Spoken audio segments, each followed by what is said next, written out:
Hello everybody and welcome to my video on Vanquish Soul. This deck was just leaked by Decade and it's coming in the selection pack that's releasing on November 9th along with Hungry Burger and Firewall. This is a leak, so take it with a grain of salt, but given the short time before the speculated release and the consistency of Decade's leaks so far, I trust him on this one. There's going to be 13 Vanquish Soul cards added to the game, and today I will cover them all, show you a couple of combos with the deck, and then we're gonna wrap up with a clip going through all of the cards so you can grab their names. Before we get into it though, don't forget to click that like button if I helped you out today, and subscribe for more content in the future. Vanquish Souls is a mid-range deck focused on interrupting the opponent's plays through destruction, bouncing cards back to hand, flipping the opponent's board face down, and more. The main deck monsters all have quick effects that vary depending on the attributes you reveal in your hand. That means we're gonna have to think pretty hard about what we play and in what order to make sure that we have the correct targets in hand to trigger our most powerful abilities. The list I have for you today is based on a tournament winner in the OCG. It's modified to fit the Master Duel format. Let's take a look at the individual cards. First up is our main monster starter, Razen. Razen lets us, on summon, search a non-warrior Vanquish Soul. Razen can reveal a fire to protect himself from destruction, and a fire and dark to pop all monsters in his column. The second effect can really come in handy if we're going second, and since Razen searches for us, it's also pretty easy to set up the attributes we need. Then we have Dr. Madlove, and that's a great name. Adds a Vanquish Soul spell or trap on summon. Madlove can reveal a dark to reduce a monster's attack by 500, and a dark and an earth to bounce the lowest defense monster on the field. The bounce is pretty solid, and searching our spells and traps can set up even more interruption. Pantera can special summon herself as long as your main monster zones are clear. Reveals an earth to protect from battle, reveals an earth and a fire to pop all back row in its column. The special summon is really nice if we want to get into extra deck plays. The back row pop is alright, but it's kinda sad that it's always just going to be one card, since you can only set one spell or trap in a column. Jiaolong can special summon himself if a Vanquish Soul is revealed in your hand, can reveal a fire to change the battle position of a monster, and can reveal 2 fires to add a Vanquish Soul card to your hand. Special summons again are always nice, the battle position effect is okay, and the search is really good. Since it can add any Vanquish Souls, we can always get exactly what we need. 2 fires is not that hard to find in this deck since we run Razen, Ash, Kurikara and Riseheart along with Jiaolong himself of course. Pluton HG, a strange one, it can special summon itself during the opponent's turn if we control no monsters in the main monster zones or only control Vanquish Souls. Can reveal a fire to gain 3000 defense and can reveal a darkened fire to gain 3000 attack. A decent defender that can absorb a hit, or you can special it in the end phase to get a body early. Heavy Burger, one of our best. He can target a non-machine Vanquish Soul and bounce it to hand to special summon himself. Then he can reveal a dark monster to draw 1 or an earth and a fire to inflict 1500 damage. The draw is great since this is a quick effect, they all are, which means we can use it on our turn and then again on the opponent's turn, effectively turning him into a pot of greed. Burning our opponent for 3000 damage is okay, mostly as a consolation prize, but it can help with OTKs.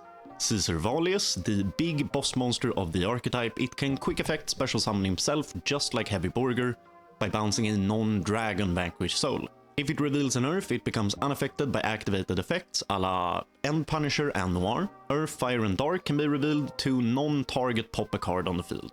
Everyone should know by now how powerful an unaffected monster is considering the prevalence of Pearly.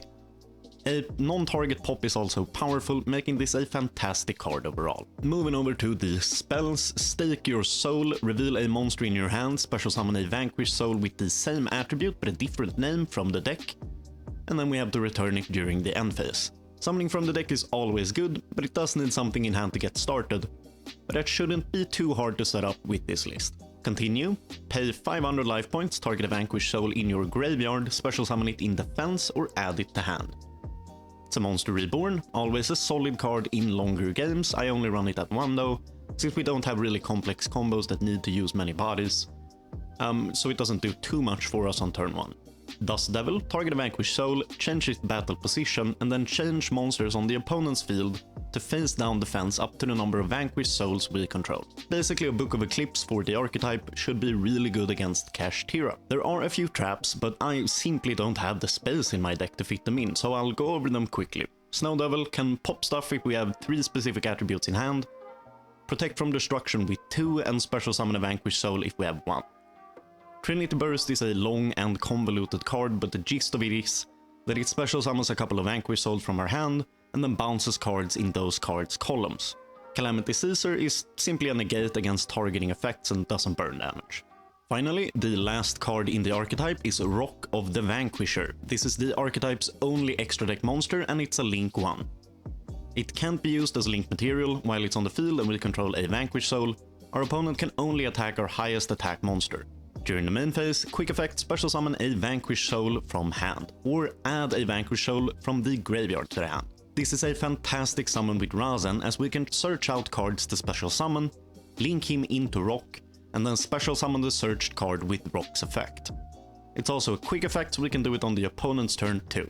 You really can't ask for more in a Link 1. And that's the Vanquished Soul archetype in its entirety. In my list I added a small Kashtira engine, with Rise Heart, Fenrir, Shangri-La and a Rise Heart, and that's because we have decently easy access to rank 7s and can set up a Rise Heart Shangri-La board if we open Fenrir. I'm running a ton of hand traps, specifically chosen because of their attributes and types that work well with our effects. Maxi is Earth, Kurukara and Ash are Fire, and Shifter is Dark. I threw in a couple of thrusts with Imperm and Talents as target for going first or second respectively. And in the extra deck I run some good 10s to summon with Ash and a level 7, a bunch of decent rank 4s and the Nightmares and Access Code. Check the end of the video for a clip going through all of the cards. Let's hop into the combos. Alright, so this is gonna be the first combo for Vanquish Soul. And with this combo we're gonna need Razen and a Shifter in hand. And we're gonna start with normal summoning Razen, activating his effect, and adding a Heavy Borger to hand. Then we're going to link off the Razen for our Rock. Use Rock's effect to summon out our Borger. Borger is going to activate, reveal the Shifter and draw us a card. Very nice. And that's pretty much it for turn 1. We're ready for interaction and interruption through this hand, just as it is. It's pretty simple. They don't really do these long-minded combos. And I'm playing against a pretty simple bot here, but this should give you an idea of how we do this. We can activate Borger to draw a card, reveal a Shifter again. Then we can chain the Rock of the Vanquisher to bounce back the Razen to hand. And after that has resolved, we can then activate Shifter since our graveyard is clear. And then, since we just happened to pull up a Caesar Valius, we can then bounce the Borger back to hand, summon this guy out, and now we have either a unaffected monster, or we can destroy a card on the field as well. And we just need to reveal a Earth, Fire and Dark, which we just happen to have in hand, and we can pop whatever card he summons. But yeah, that's gonna be a super simple 2-card combo for this deck. And let's take a look at the more Kashtira oriented combo.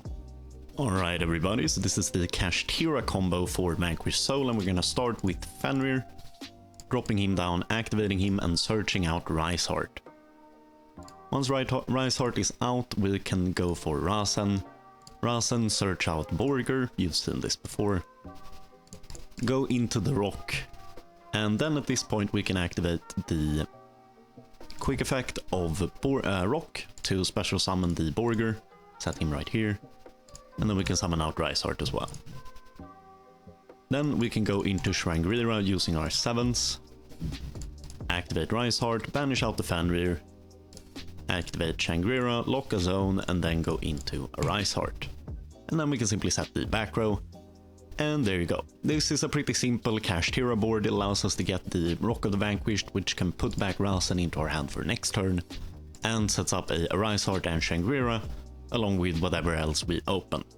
So that should give you 2 viable combo lines for this deck. They aren't super complicated, but it's more of a grind deck that shuts down plays and really counts on using their interactions to mess with the opponent.